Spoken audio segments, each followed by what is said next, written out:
Friends, it's me, Curtis. Welcome to the show. Today is September 3rd. Wow, do you believe it? How time is flying. Saturday morning, September 3rd. Georgia is playing Oregon today. University of Georgia football. Football season kicked off this week. College football.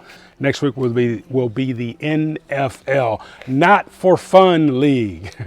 One of those coaches said that years ago, and what does NFL stand for? Not for fun league?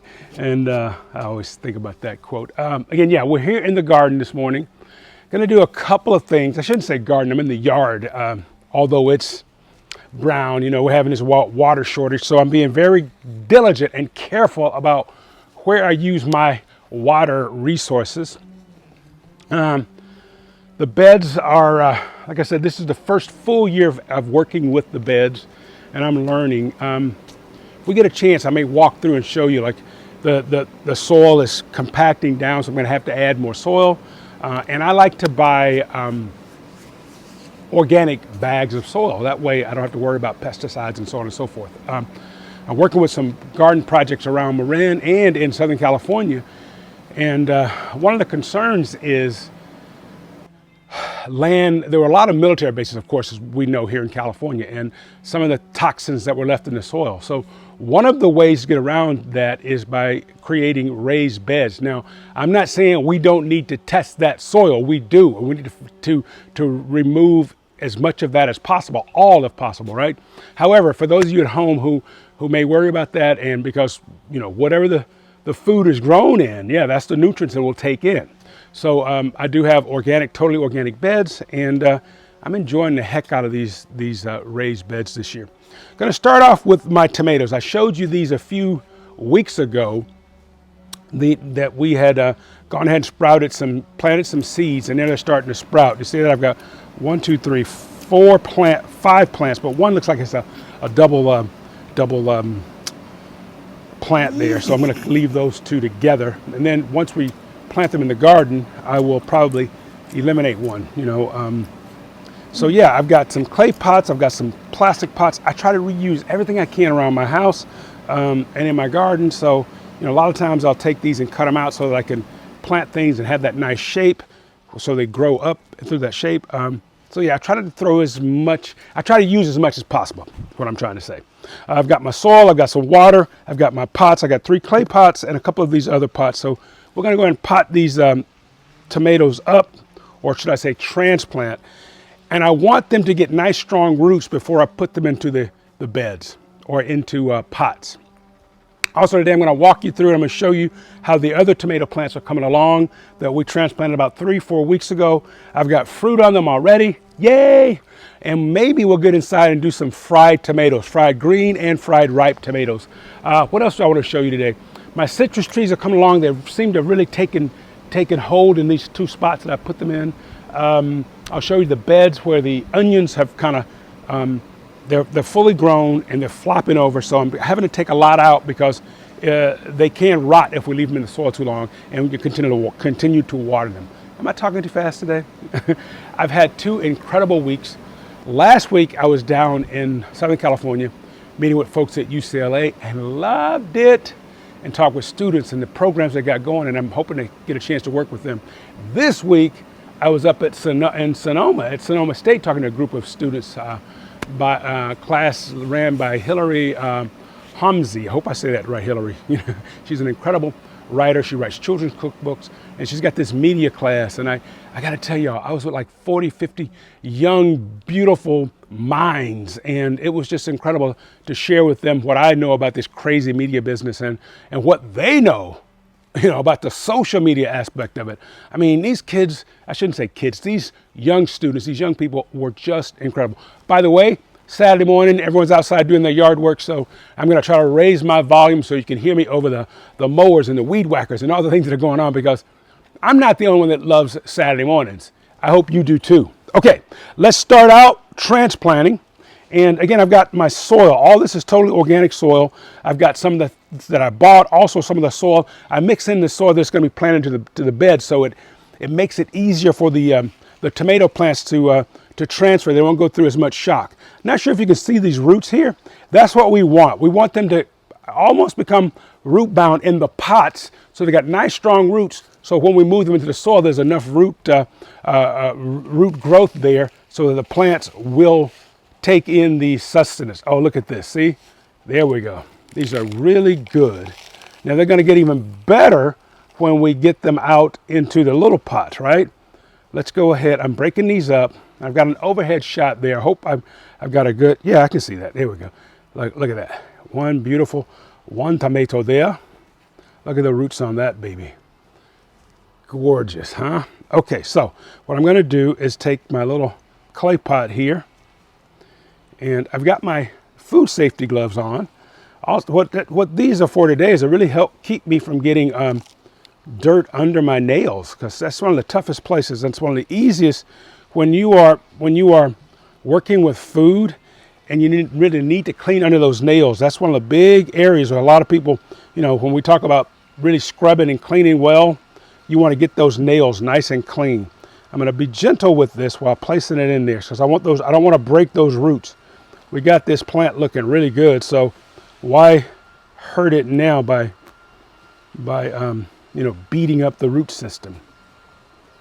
And it has been hot lately, so remember, you know, when we plant them like this, we want to keep them nice and moist, keep them wet. Look at that, isn't that gorgeous? And I do love my clay pots. Going to add a little agua here. Okay. The great thing about clay pots is that it drains down through. There we go. There's one. One for the money, two for the show, three to get ready. Now go, cats, go. I'm rock. Don't you step on my blue suede shoes. I saw the Elvis movie. We got it a couple of weeks ago, and I enjoyed it. You know, I think I've shared with you all. It's a good root system too. Look at that. I think I've shared with you all how much I love music, and yeah, you know, Elvis caught heck about some of the things that happened, and of course we don't know how true this is. I know the Presley family enjoyed the movie. However, you know, I loved it. I mean, I truly did. I've been to Graceland about 4 or 5 times. I've been to Tupelo 3 or 4 times. I love. I mean, it's history. Whether we agree with all the things, you know, we can't change what happened in the past. We can only learn from it, right, and move forward. Now look at that. I'm not over filling that with dirt. That's enough there. Very small plant. Little water. There we go. That's 2 down. Or is it 2 up? 2 up. Now look at these roots. Aren't these beautiful? And these are some of the seeds I brought back from France. These are some seeds I have from Italian tomatoes. My friends Joe Lococo and Vince Latanzio had these beautiful Italian tomatoes a couple of years ago that very few seeds in them. So, those 2, that'll separate well too. Look at that. I've got, 1, 2, 3, 4. Look at that root system. Wow. And this will all pot up. This will all grow nicely. So this is February. This is September 3rd. So we're going to keep these in the pot. I'm thinking maybe 2 to 3 weeks. Okay. To see how strong the root system gets in this 2 to 3 week period. Then we'll start finding locations around the yard. I think I shared with you that I want to try to have tomatoes for a full calendar year. So what I'm going to do with these, I'm going to put them in nice large pots, and we're going to set them close to the house as we leave fall into winter, because that the heat from the house will keep them from getting too cold at night. Okay, that's going to be the key to it. I'm not going to have these out in the open. I'm going to have them up next to the house to keep them from getting frost and so on and so forth. And because we have enough sunshine here in California, that I'm pretty sure we're going to have tomatoes right into February and January for my birthday. Okay, now here's another one. I'm going to take this pot, because we've got, how many tomatoes we got? 1, 2. I'm going to have to find another pot, right? So I'm going to take this one. I've got soil already in there. I'm going to poke a hole down in there and see if I can get this little root system down in. Oh yeah, look at that. Can you see from the overhead shot there? Got one more. Okay. I thought I had more clay pots around this place, but I don't.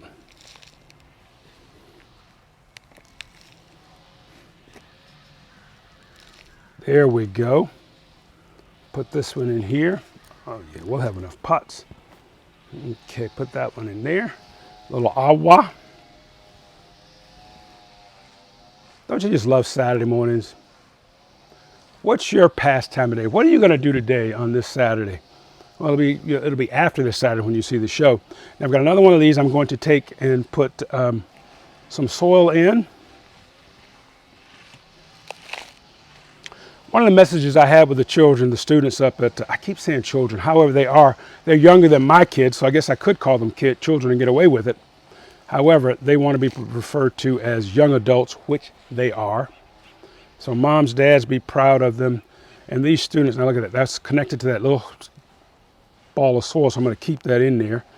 And, you know, so when I'm with the students, with the college students, we did this little,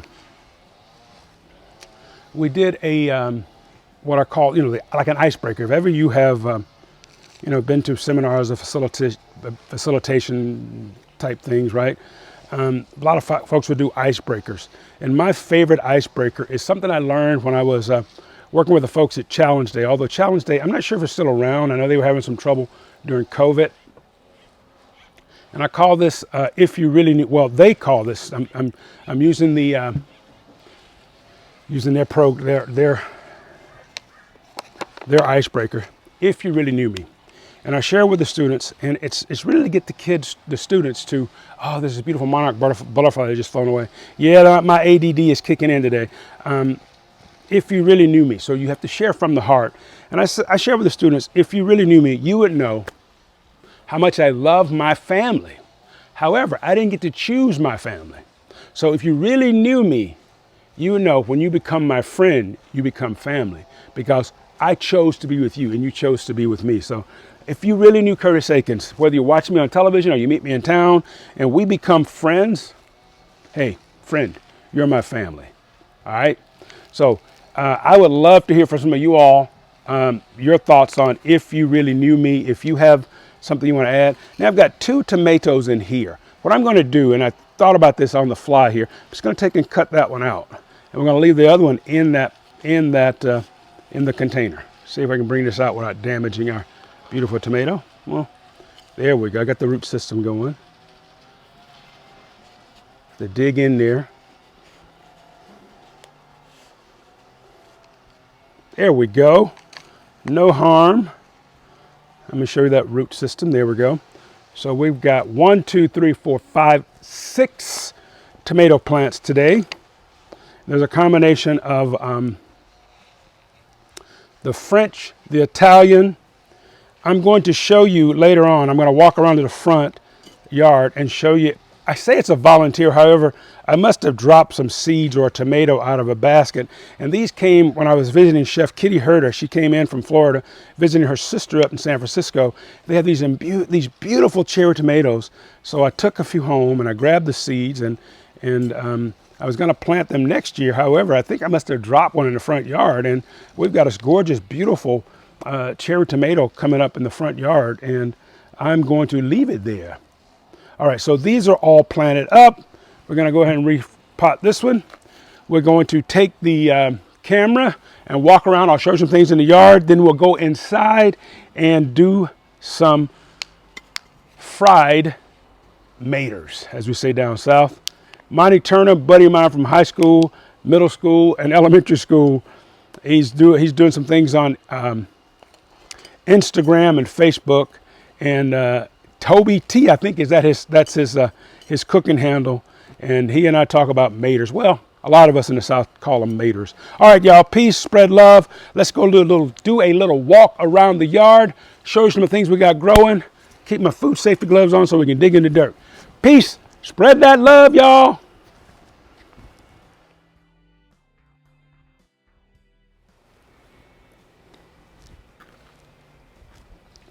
Okay, friends, I'll just show you now. This is one of the tomato plants. I put it in with that black lily, and it's doing very, very well. This was that second one that we put in, and it was having some trouble. So I trimmed it back. It's looking great. We got some nice fruit on that, and I've got 2 of the smaller cherry tomatoes coming along here. that I need to stake up. 1, 2, 3, 4. We've got, these are doing quite well. And I want to show you another one over here. See if I can just take and do a close-up. I want you to see this plant. It has produced a lot of fruit. However, you know, it's taken quite a bit of water. You see how it dries out? And these tomatoes have been absolutely gorgeous. But look, it's really taken a beating this summer, this plant. And maybe because, I don't know, I'm going to take pictures and go down and see Linda at the nursery down the street, and we'll talk about it, see what we can do. However, the fruit has just been incredible. Look at this tomato here.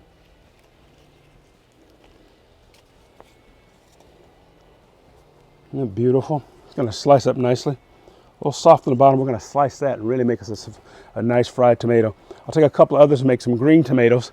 I want to show you the potatoes next.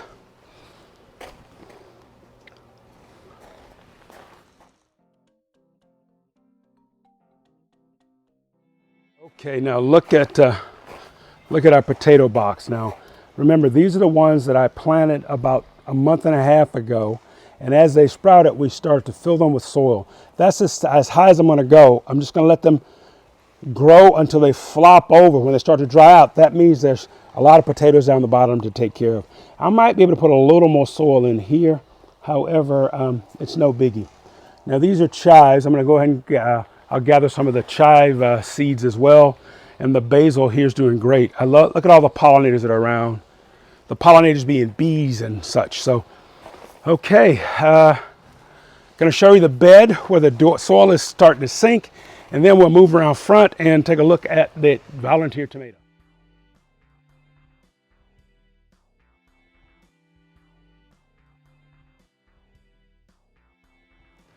Okay, can you see down in the bed there how much, how it's sank down? Also want to show you this little, so we'll fill that in as we go into the fall season. Also want to show you this beautiful little eggplant I found.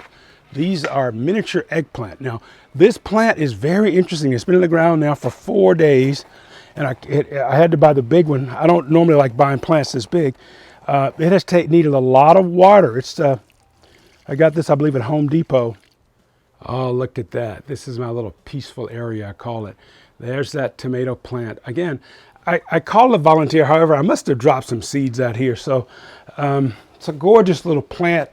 And look how tall it's gotten. It's going to probably reach all the way to the top of my little trellis that I have for it. Let's see, we've got a couple ripe ones down here. I'll pick one for you. Well, I'm going to eat it. You get to see it. So pick one for me. How's that sound? Look at that. I love the shape of that tomato. Like a little torpedo, huh? Okay. All right, I think, oh wow. It tastes so good, so sweet. I think that does it for our garden tour. Let's go fry some tomatoes. Hey,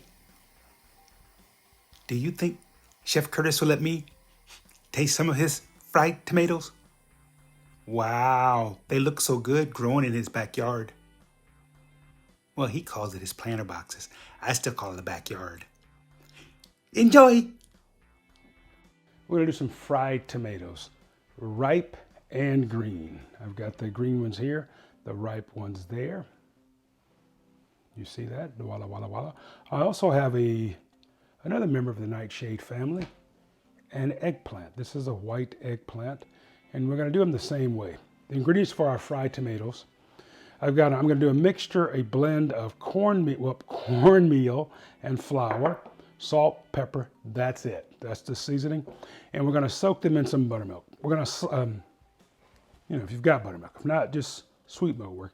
And I've got some already soaking right here in the milk that we'll use those when we get going. So let's go ahead and do our cornmeal, our flour. Okay, now we've got a little salt. I got some kosher salt there. And we're going to add some pepper. Just grind that pepper up. Then we'll slice up our maters, as we say down south. Tomatoes out here on the West Coast. And up north. We love our maters. My mom, when she would make fried green tomatoes, I just loved it, right? And I had a chance years ago when I was working with the Home Show, ABC's Home Show, to work with Fannie Flagg, the incredible Fannie Flagg, who wrote the book Fried Green Tomatoes.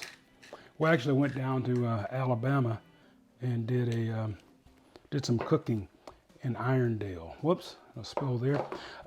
Okay, so next thing we do here is just slice them up. And I like to use a serrated blade when I'm cutting tomatoes. It just seems to get a cleaner cut. You can make them as thick or as thin, the green tomatoes, as you'd like, okay?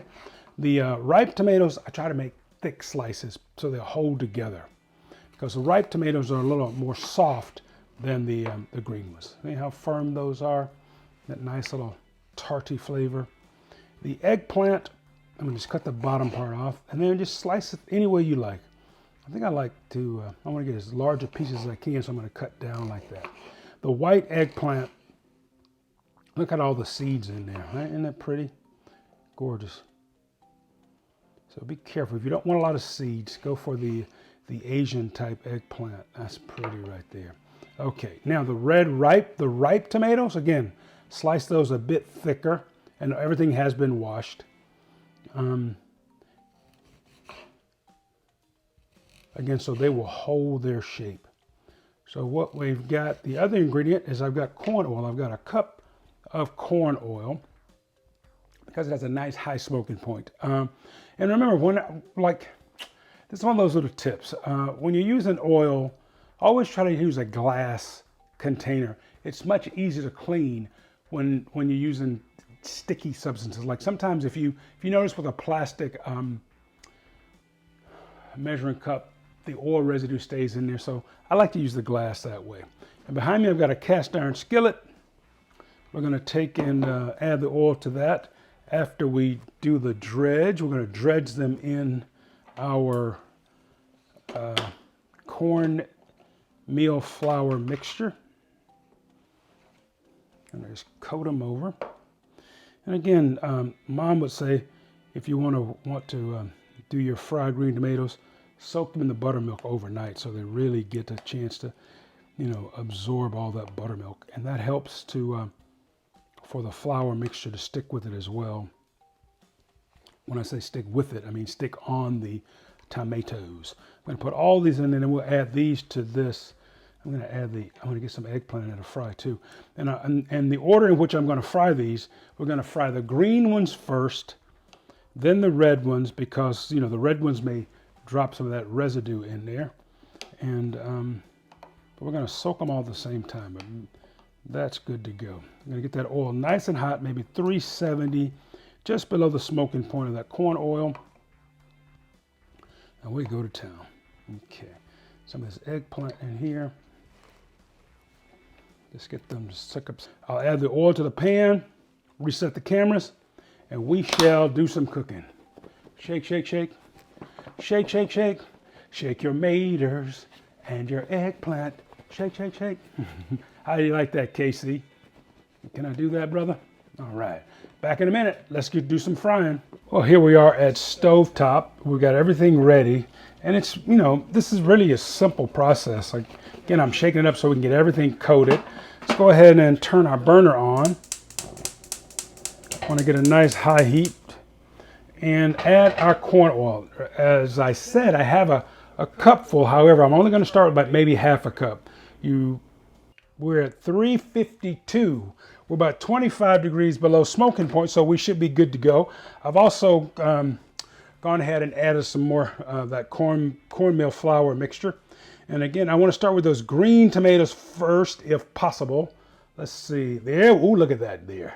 Now, also out front, you can see where I have a paper plate with a wire rack on top. That's one of the keys. I want people to understand that, like, fried food is not bad food. You just don't want the food to sit in that oil after it is cooked. That's where, the problems start, okay? Get a little more coated on that one.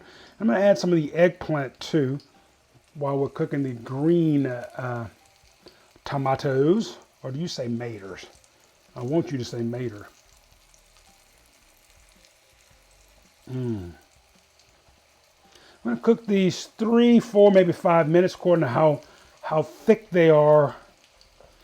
And again, I want you to just practice that. Now that's that stem end. Look how thick that is. I'm gonna cook it on the stem end first, then I'll flip it over. And remember, the more you put in the pan, it's gonna lower that the temperature of the oil. We're at 352. Let's see what it is now. I've got 2, 4, 6 things in there, 6 pieces. And let's see what the temperature is now. 358, so it's still rising. And look how it's starting to turn brown there. We'll flip those over. I haven't had fried green tomatoes in a while. Another thing too, this same way that we are preparing the tomatoes, zucchini, yellow squash, even onions. You can do onions the same way. So one technique we can switch into what, 5, 6 different items. Gives us 5, 6 different recipes and or dishes. That's the eggplant. Isn't that beautiful? See, now we'll start turning some of this over. This was the first one that went. Alrighty. Tomatoes are just about done. We will reset and do some tasting. Peace. Bon appetit.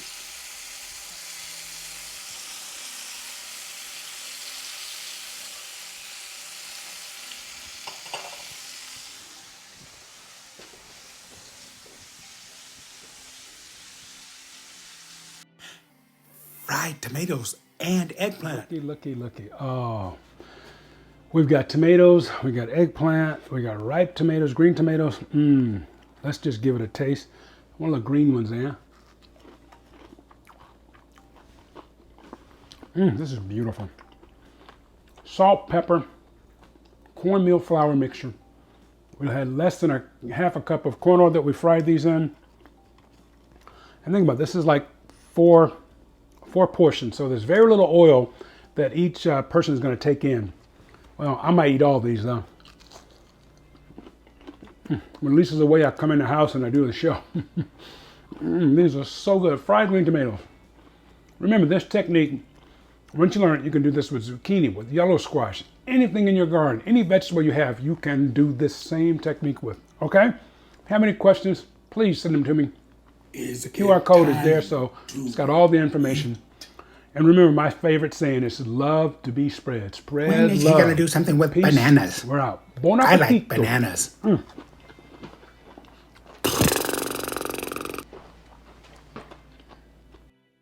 Meow. Meow.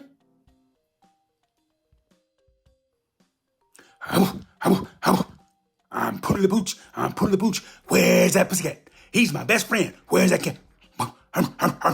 Let's get some eggplant and tomatoes. Did someone say eggplant? Oh, you earthlings don't know how good that vegetable is. I want more eggplant. Good night.